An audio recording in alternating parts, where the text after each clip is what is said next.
Welcome back to Velo, Ohio, and welcome to the morning of October 5th. And I promise somewhere out there in that fog, there is a multi-sport venue. So we are here at the Dirty Yeti Triathlon in Lore City.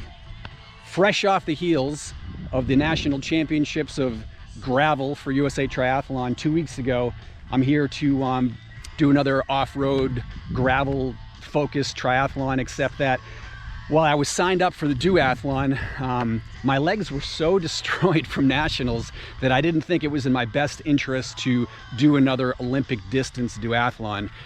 It's not that I couldn't have gotten through it and survived it. It's just that I also have another race coming up in 2 weeks, and I would just be kind of kicking the can down the road, keeping myself somewhat injured. So I did something that I haven't done in 3 years, something that I haven't done since pre-Velo Ohio. I registered, or at least transferred, my registration to the Aquabike. So for the first time in about 1,000 days, I'm going to be swimming more than one length of the pool. I'm not exactly sure how I feel about that, but I think if I just kind of take it easy, take it slowly, I'll be fine. And hey, I'll have a wetsuit on. It is worth mentioning though that it is October, so it's probably 52 degrees right now. I'm not that excited about jumping into a body of water, but at least the water temperature is probably going to be warmer than the air temperature. I think the swim distance is actually a little bit shorter than your standard Olympic distance, so that'll be playing in my favor. And then the bike course will actually be a little bit longer than a traditional Olympic. So I guess the race strategy would be survive the swim and then really attack the bike course. I have reverted my Van Dessel ADD to traditional gravel riding. It doesn't look how it did 2 weeks ago with the crazy narrow handlebars. I'm back to a nice set of Zip 42 centimeter wides. I do have the clip-on aero bars. I didn't get a straight answer on whether they're allowed or not, but I can always take them off and that won't be a big deal. I'm also back on 2-inch tires on a 650B. So once I get set up here in transition, I can give you guys a rundown of the gear.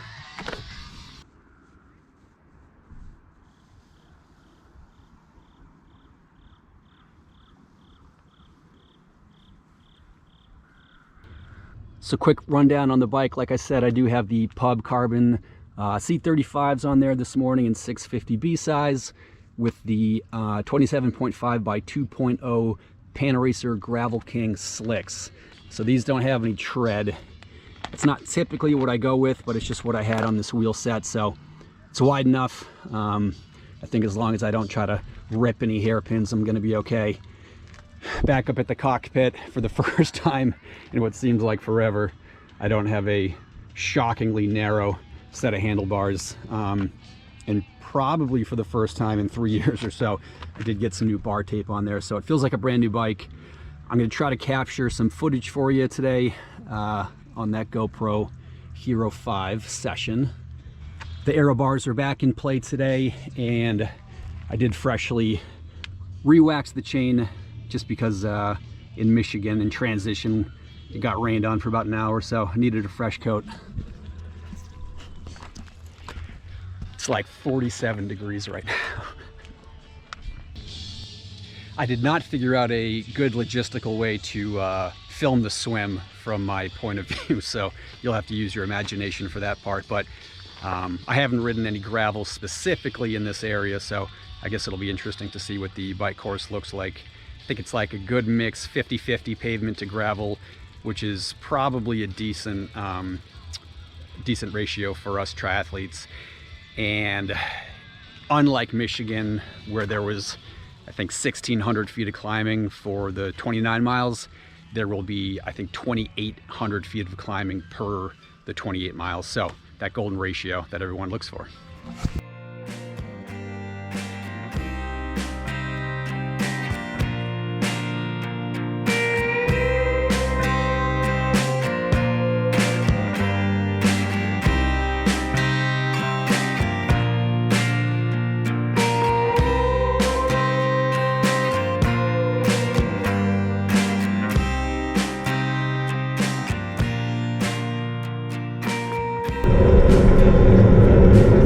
So out of the water in the back half of the pack, I'd say, but I'm just happy I made it through it. So, try not to freeze here. Let's get a little warm up and check this gravel out. This is a pretty tasty hill, straight out of the gate here. My legs are not at all warmed up. That's okay.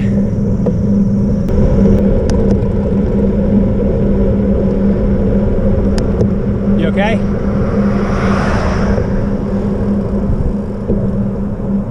Do you have a pin? Okay. All right, good luck, buddy.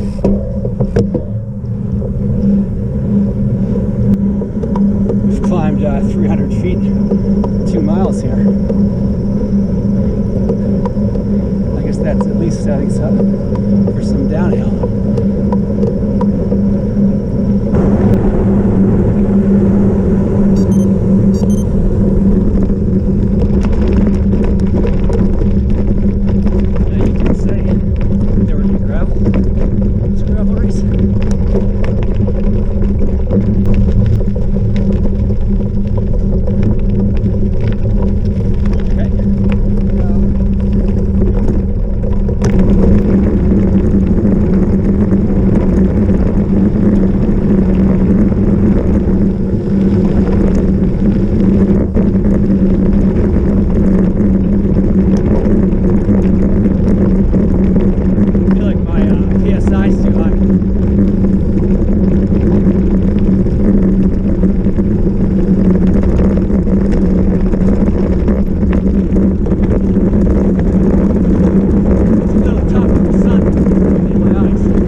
Drop like 2 psi here.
up there.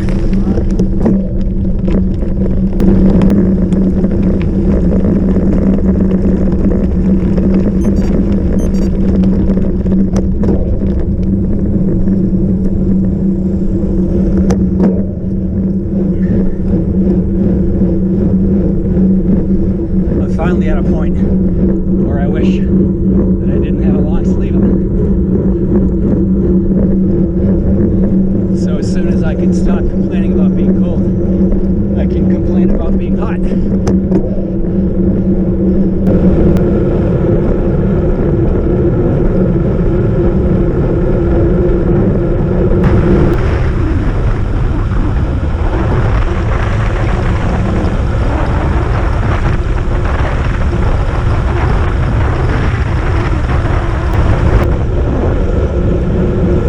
Well, it's a lot faster this way.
sideways on it, so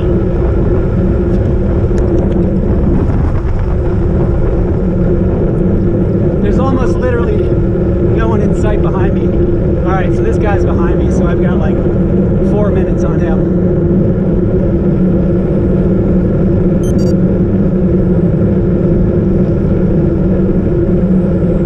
I think my only move at this point is race the uphills, race the flats, ride the downhills. Just get back in one piece.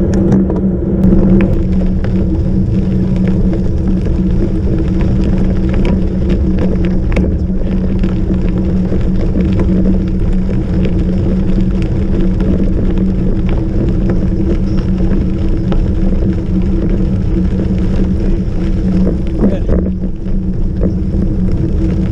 We got tunes. Good.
got the chance.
So the dirty secret about Aquabike is that my race is over when I cross that chip, that timing mat.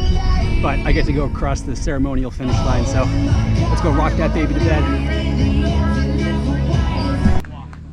I'm not going to bug them about a podium yet, but picked up some nice hardware here for the finisher's medal.